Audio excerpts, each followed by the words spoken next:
I'd like to extend a warm welcome to all members of the committee, as well as officers in attendance at today's meeting. Welcome also to members of the public and press who may be listening to the meeting live on YouTube. I'm Councillor Steve Clark, Chairman of the committee. Please note that the audio of this meeting is to be broadcast live on the Council's website and on YouTube. It will remain available for a minimum of 12 months. I will remind those in attendance to use your microphone when speaking and remember to switch it off once you finish speaking. Please switch any mobile devices to a silent setting for the duration of the meeting. For the benefit of those listening to the meeting online, I will now call the name of each committee member and ask them to introduce themselves. As I previously mentioned, I am Councillor Steve Clark, Chairman of the committee. Can I now ask each of you to introduce yourselves? Neil Tungate. Good morning, Chairman. Councillor Neil Tungate, Vice Chairman, and it's nice to be back in public. Thank you. Anne Bellows and Geoffrey Bunland are not here, so Rebecca Clark. Present, Chairman. Okay, Keith Craze. Good morning, Chairman. Arthur Davis. Good morning, Chairman. Barry Dunning. Present, Chair. Can't see Jackie England. Apologies. David Harrison. Good morning. David Hawkins. Good morning, Chairman. Mahmood Kangarani. Present, Chair. Alvin Reid. Good morning, Chairman. Present and correct. Yeah. Joe Riley. Present, Chair. And John Ward. Present. Thank you. Okay. We clearly have some apologies, Andy, please. Yes, we have apologies from Councillors Bellows and England. Okay, thank you. Move to item 1 on the agenda. Do members agree the minutes of the 12th of March 2021 as a correct record? Agreed. Thank you. Item 2. Do members have any declarations of any peculiarity or other interest in respect to the business for this meeting? No, thank you. Item 3. Yeah. There are. Sorry, Mahmood. Yeah, sorry, I don't particularly have any sort of interest in that or in that agenda, but I'm a shopkeeper. Would that apply to me anytime? Because the licensing might apply to another business. I think, Chairman, we just deal with each item as it comes up, and if you talk to us before the meeting each time, then we'll advise you. Okay. Okay. Okay. Okay. Okay, so item 3, there's no public participation today. We move on to item 4, a single item of business, but a very important item of business, the mobile home regulation. So, Joe, is it Ben that's going to lead, or are you going to speak first? Yes, I'm going to hand over to Ben as the lead officer. Thank you, Chair. Thank you, Chairman. Thank you, everybody. I'm here to talk to you today about changes to the legislation surrounding mobile home sites in the New Forest and across the whole of England. We have 30 residential, larger residential mobile home sites in the district, as well as many, maybe 50 or 60 single mobile home registered sites. And in relation to the larger sites, we have something in the region of 1,400 residents. So it's quite a significant number of people who are represented, and these people live full-time on these sites around the district. I'm sure you're probably aware of some of the sites. So, I mean, one of the larger ones being perhaps Westwood and Glendine, in just outside of New Milton, for example. These sites were all looked after by legislation called the 1960 Caravan Sites and Control of Development Act, and that act sets the scope by which we should license sites and set conditions and so on. That legislation was amended in 2014 by the Mobile Homes Act, and that legislation allowed for us to, it gave us additional powers to make sure that the sites were run in the correct manner. This most recent legislation, the Mobile Homes Requirement for Manager of Site to be a fit and proper person, builds upon that legislation. The provision was contained in the early legislation, but now the government have, through consultation, have managed to determine how best to figure out how to establish that a person running a caravan site is deemed a fit and proper person to do so. And that's what I'm here to talk about today. So what I'm here to ask is that the fees structure that we propose to charge to a caravan site owners or managers who intend to apply to be a fit and proper person are agreed, and also that our delegations, which allow for the enforcement of this legislation, are also agreed to. That's the sort of framework of what we're talking about. Now, what is a fit and proper person? The legislation has defined this to look at a single individual or maybe two individuals normally. So regardless of the site, whether it's operated by a single person or by a larger organisation, there still has to be, under this legislation, a single person who we will look at to determine if they are indeed fit and proper to run the site. It's up to the owner of the site to determine who that person might be, but it needs to be somebody who has an involvement in the site. Normally the site manager, or if it's a smaller site, the owner of the site themselves. And they have to apply to us between July, hence this short timescale, and the end of July, August, end of September, 31st of September, to be a fit and proper person. And if they don't apply within that period of time, they're committing an offence. So regardless of whether we charge for it, it's something we must do as a council anyway. We're charged to do it, and they in turn must apply to be a fit and proper person.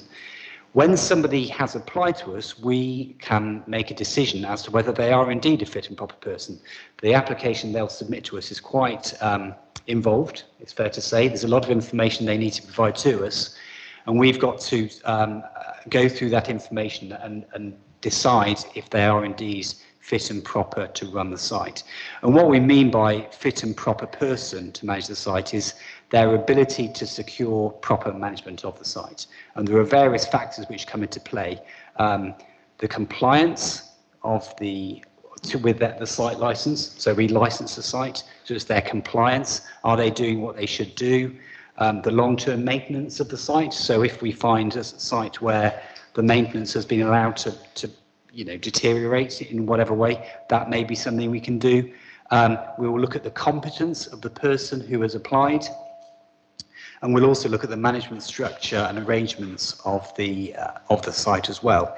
In addition to that, the person applying has to complete a criminal records basic check, as well as providing us with a range of declarations as to whether or not they've committed other offences. I wrote a list, fraud, dishonesty, violence, firearms offences, drugs offences, sexual offences, as well as other legal contraventions pertinent to caravan site licensing, such as housing offences or offences relating to caravan sites.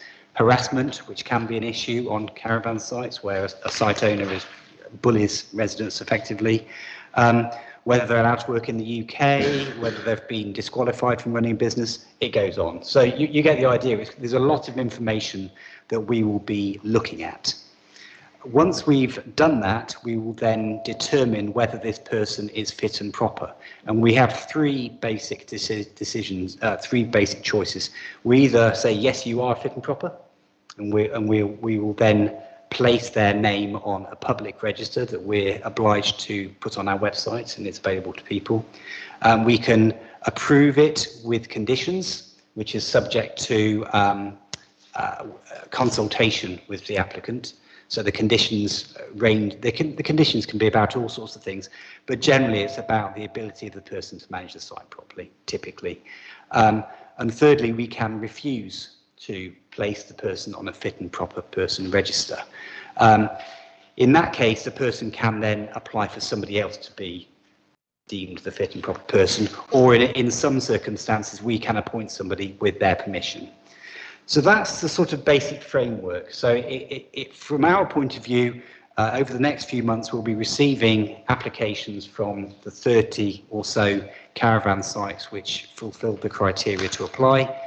And we will be, a team of us will be determining them.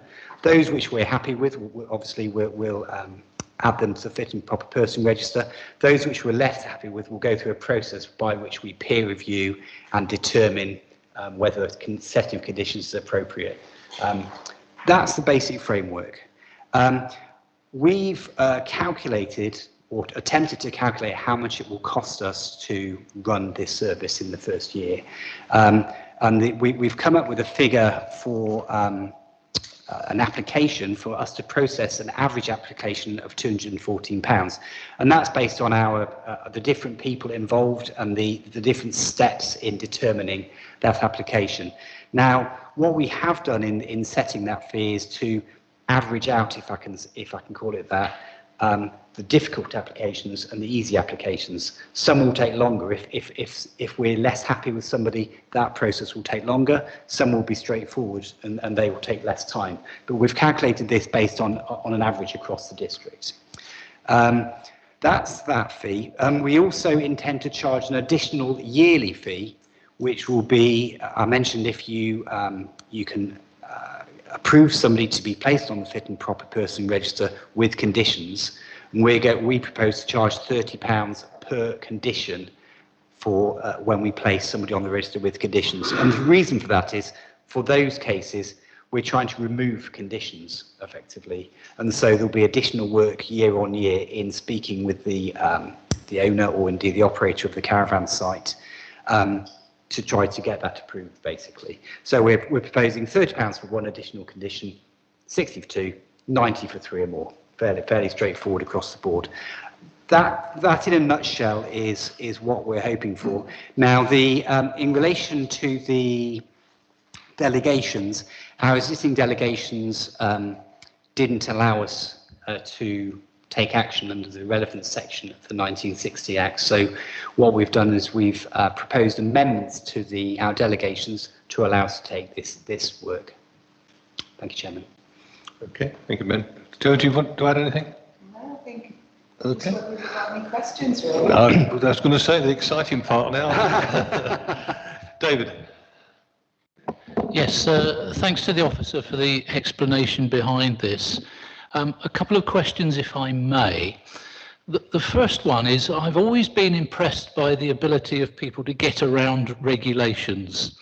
So what is to stop a site manager managing several sites, or at least telling us that they're managing several sites? So instead of having a site manager per site and paying the one fee, could we receive applications which are sort of in name only, so that somebody says, well, I'm going to be a site manager for 10 sites?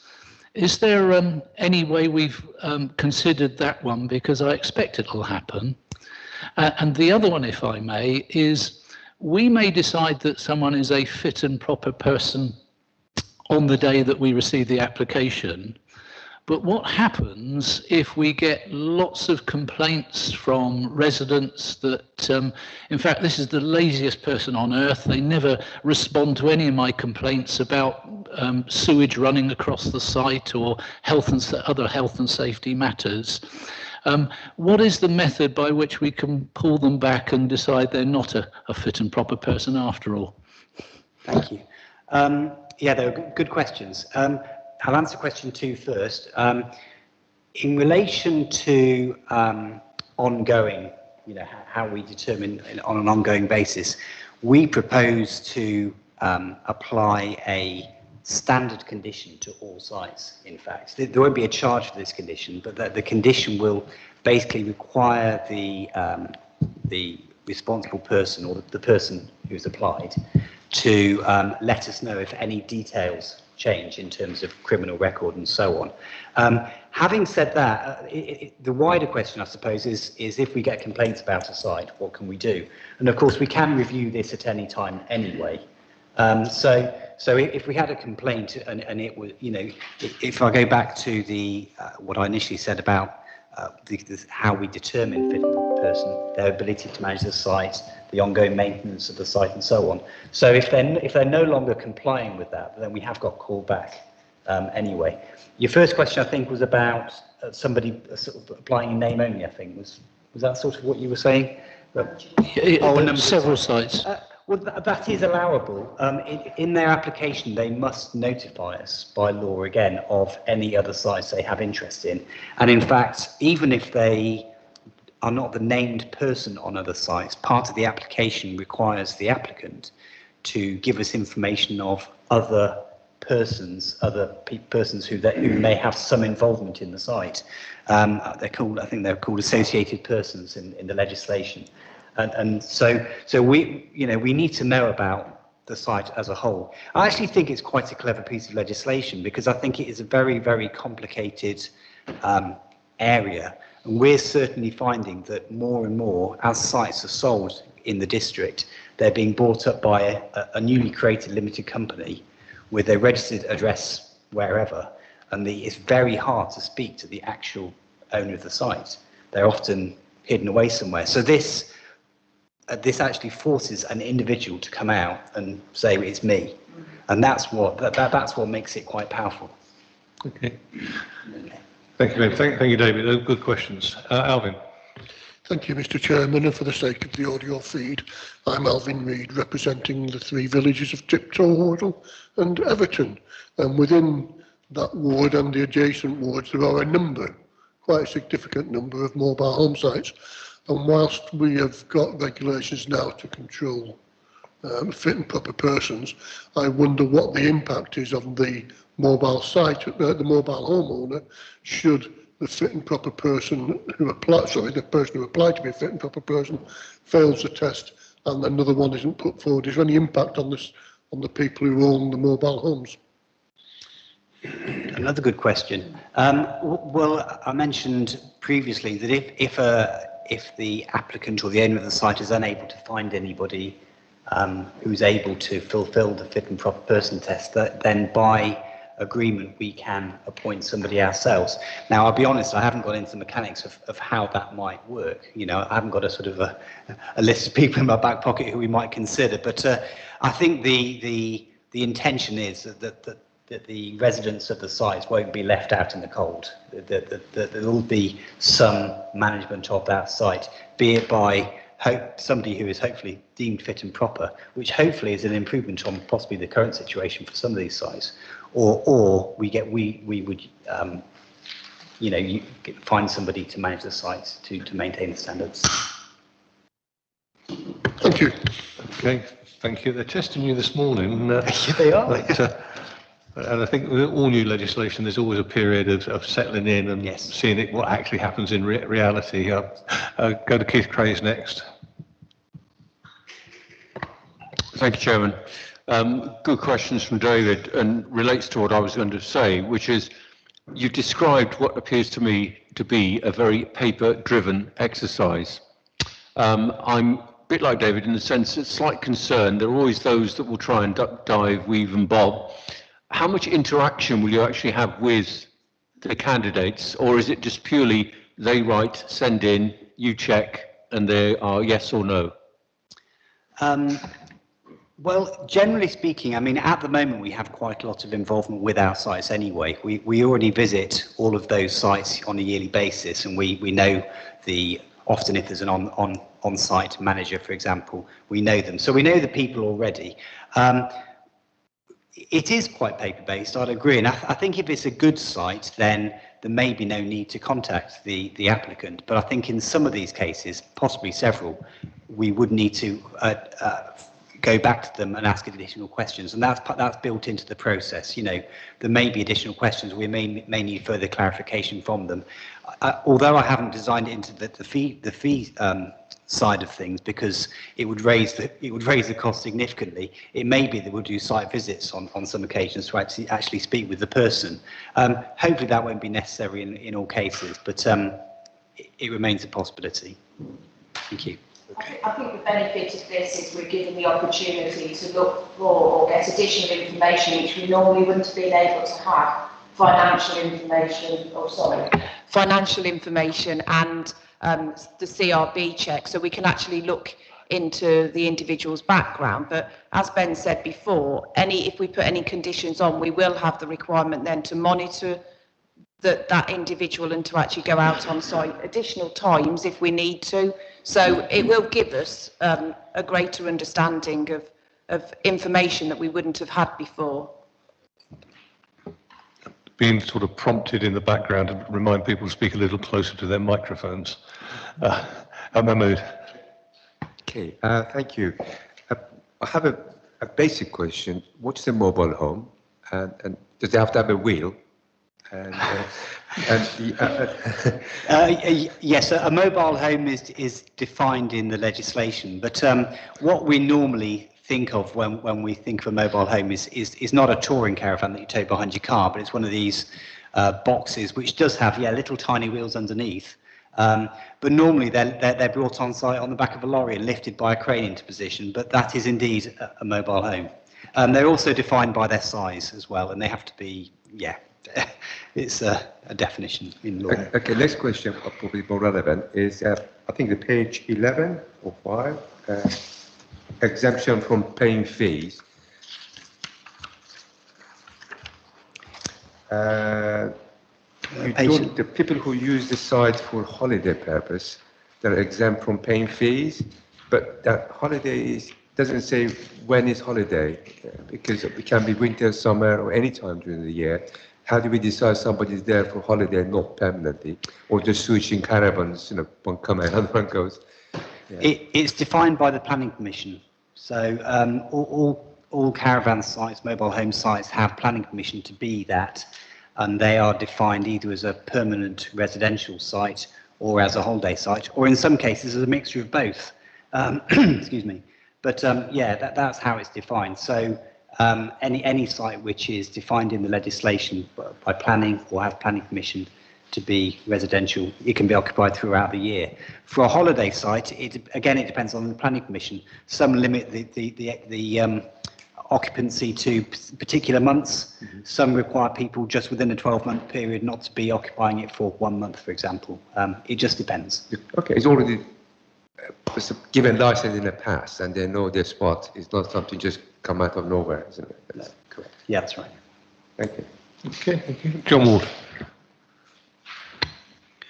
Thank you. I'm not quite sure on the question, but certainly, presumably, most of this would relate mainly to these larger sites with quite a few caravans. What about, you said that there's quite a lot of these sites that are just got one vehicle or one caravan. If they are not used by the owner, then presumably they too need a site owner, even if it's a site for one. Are they still required to have a site manager for one caravan if the owner is letting it to somebody else? And if so, do they still pay the full £200 and odd? A very interesting question. The reason I hesitate is that the guidance relating to the earlier legislation I referred to, the 2014 Act, basically said that for very small sites, we shouldn't be charging a fee for the work we do in relation to it, and so we don't. Now, the vast majority of these sites, I suspect, are owner occupied. They typically, it's a field and a home on the land.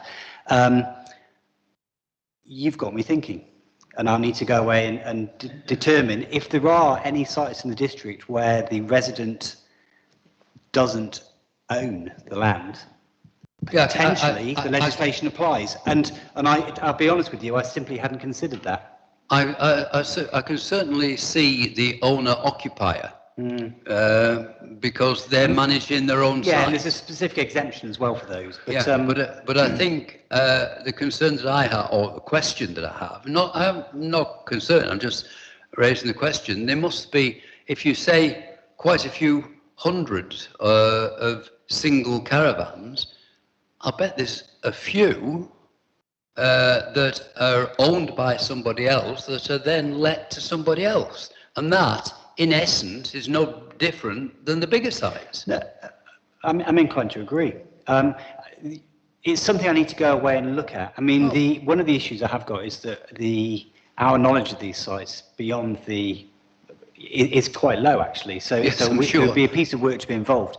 You did raise a question about if indeed they did need to apply to be a fit and proper person, would we charge the same rate? Again, I'll be honest, I haven't considered it, but on face value, I'd suggest we would charge the same amount because it's the same amount of work for any application. I'll need to come back to you on that because you've raised an interesting point, so thank you. Thank you. Mr. Chairman, if I may help the officer out there, if I can be so bold, paragraph 5.5. Under this provision, New Forest District Council has decided to exempt sites with 2 or less, should be fewer, but never mind, 2 or fewer caravans from annual fees.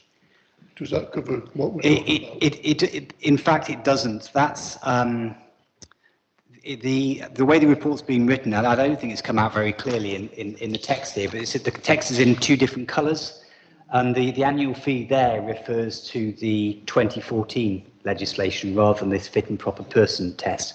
Potentially, I need to amend the report slightly to clarify that point.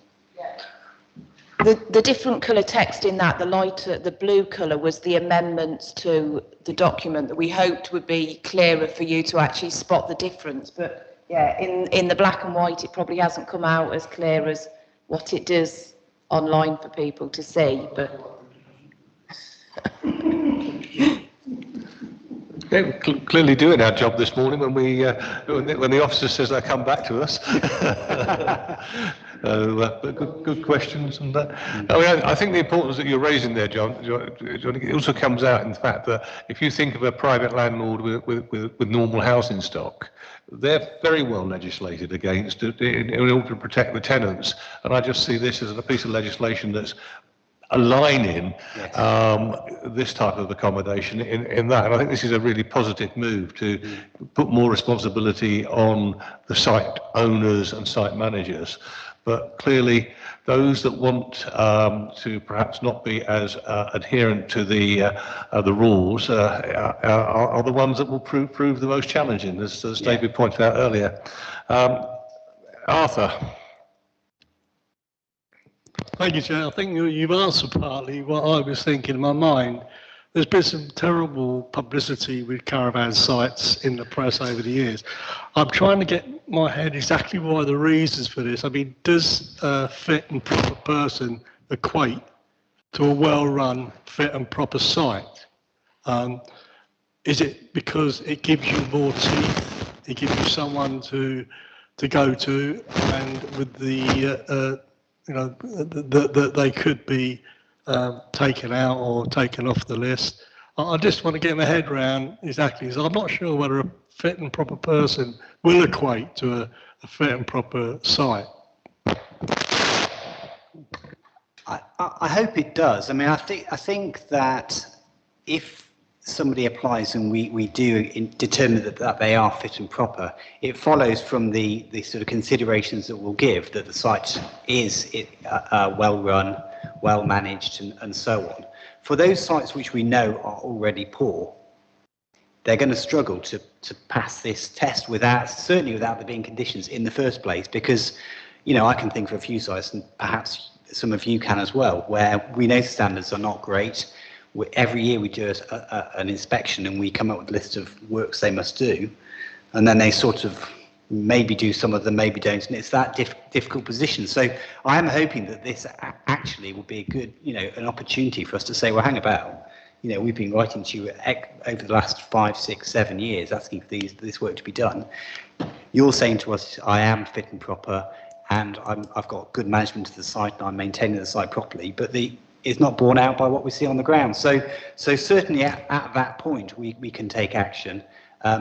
And yes, I'm hoping it'll be quite effective. And obviously we know the sites in the district, so that will definitely come into play when we're doing these assessments. Good. Come back to you, Barry. Still got a list. Alvin, I assume you just made the point that you put your hand up for. Yes, I did, Mr. Chairman. I was trying to be helpful. David, I think you put your hand up again. Yes, thank you, Chairman. Who will pay the charges? Is it the site owner? Is it the person applying to be a fit and proper person? Or could it ultimately be the residents by means of it being passed on to them? I'm concerned particularly because a lot of the people who live in mobile homes are generally low income and struggle. So I wouldn't like to see the last option becoming the reality. Paid by the site owner, and there's no provision in the legislation to allow for that to be passed on to residents. So when we write to our site owners, we'll be saying that. Then they're not allowed to do so. Now, whether in fact they do put a rent by a level above the, their amount, is to be determined. And of course, the residents have the right to go to a first-tier property tribunal if they have complaints about their rent increase anyway. Yeah, I don't know if that answers your question or not, but they certainly aren't allowed to pass that on. Unlike the last piece of legislation where they were allowed to increase for one occasion only. Neil? Thank you, Chairman. I was really pleased when I received this report because I have a large site in my patch in Bashley, which last time I spoke to residents, the resident manageress was on her way out and leaving to another job, and to be replaced by someone sharing sites. So David's question I thought was quite pertinent on that, and I'm hoping it does encourage them to look into the management of the site, because the times I hear things from residents, they're not always that happy, and someone on the site is a better manager than someone who lives miles away and pops in from time to time. I mean, anecdotally, I think it's fair to say that times are changing for caravan sites, and they are very much more run as a business these days, whereas perhaps in the past it grew out of a smaller sort of family operation. And we did in the past have good relationships with some of our site owners, but by and large they're being sold on to, as I say, these limited companies which are anonymous in some respects. Okay, thank you. David Hawkins. Yes, thank you, Chairman. My question is a little bit similar to John Ward's, and that is, and I've seen it in my ward in Beckton, where there's these large caravans down the side of a building, of a house, or in the back garden. How do you get around that?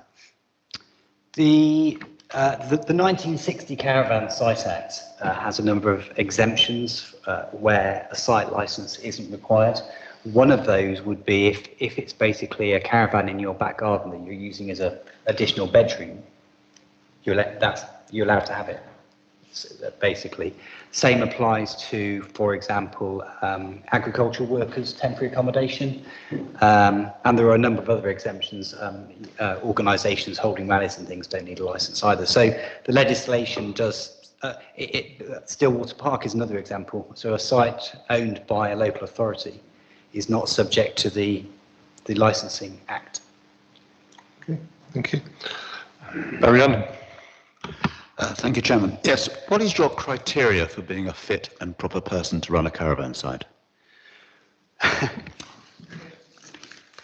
So the legislation and the guidance helps us with that. And I went through some of the criteria before. So what will be, obviously they'll have applied, they'll have provided us with a wealth of information about including their criminal records check, including, and then obviously we'll have our knowledge of the site itself, and we'll look at everything in the round. So we'll look at, are they complying with their site license? All site licenses have conditions attached to them set by us, so we'll be looking at that. Are they complying? We'll be looking at their financial arrangements for operating the site. We'll be looking at their competency to do so, and that's where somebody asked about whether we'll go back and ask for additional questions. They might be the kind of questions we'd ask. Do you have knowledge of the legislation and what the requirements placed upon you are? Obviously, if they have committed any of these specific offences, they would be considered as well. I think it's fair to say that the legislation, although it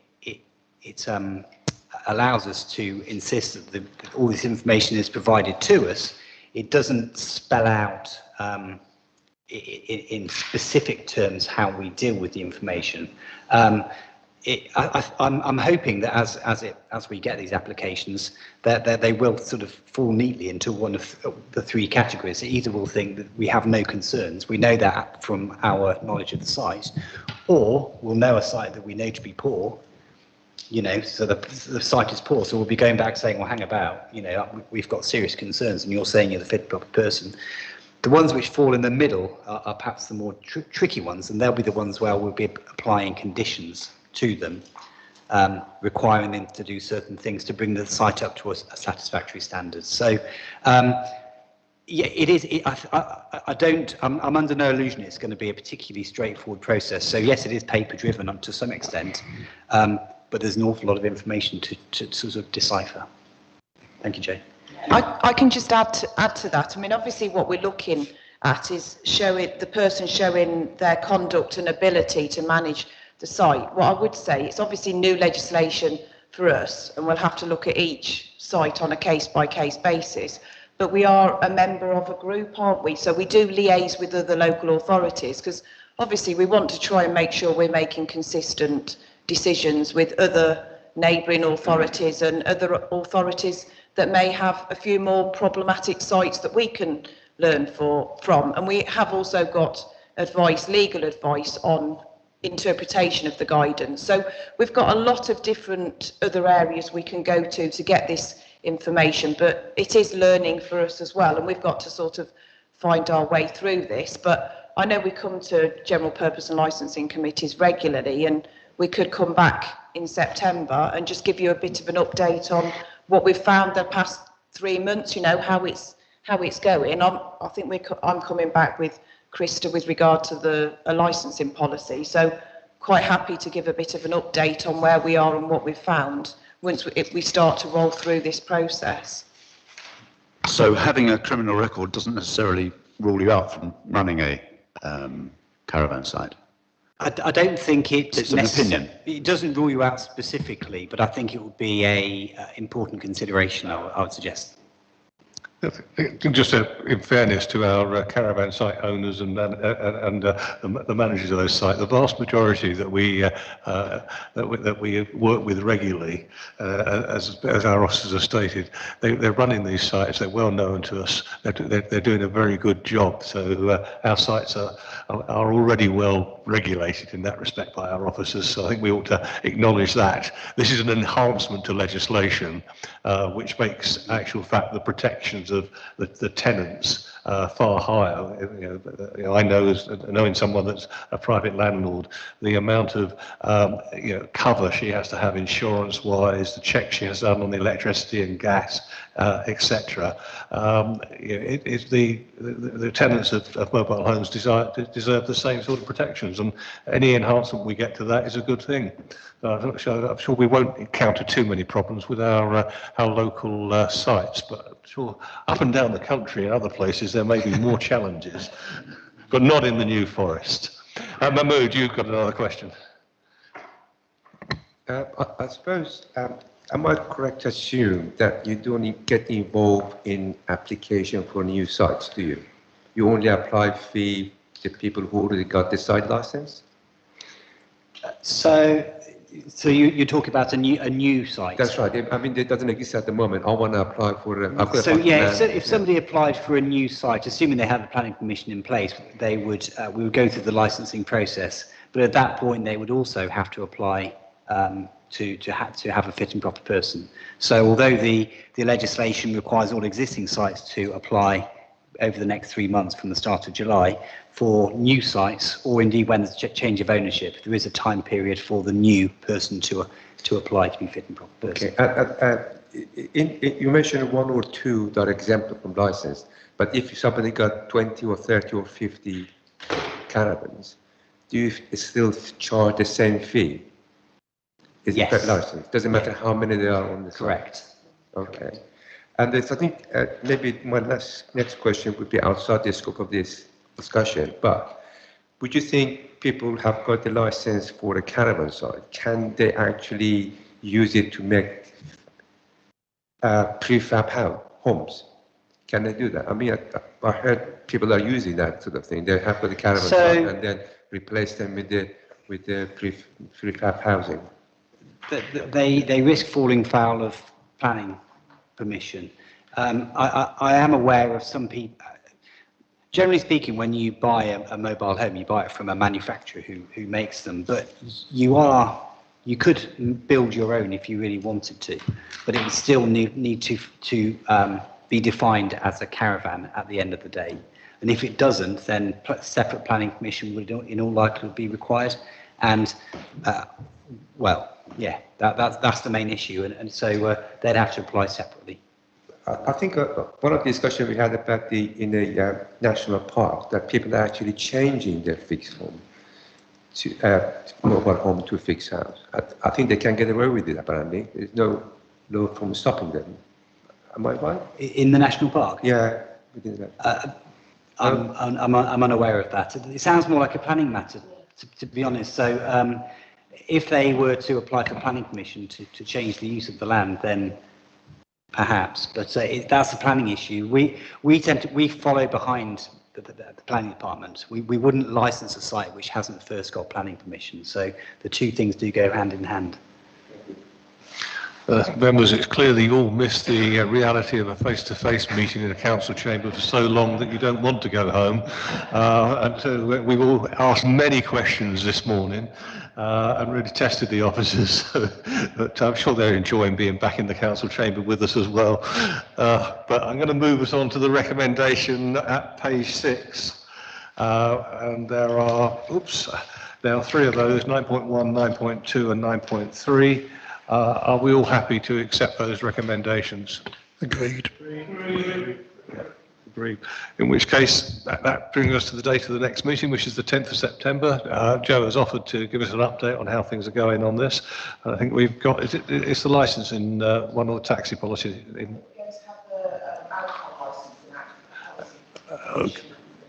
Okay, so that's a fairly regular review, which we look forward to. John? Just a quick point, based on the questions I asked about an odd caravan site, when you do look at that, is that likely to create any changes to the document that we're now approving? I'm not prejudging anything, I'm just asking now.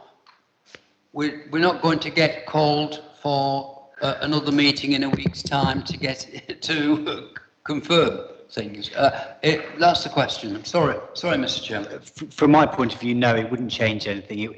If there were more people, it would be more applications we would have to deal with. Thank you. Thank you. John, I promise you we won't come back before the 10th of September. Yeah.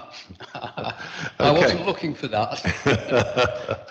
So, 10th of September is the date of the next meeting, so I now declare this meeting closed.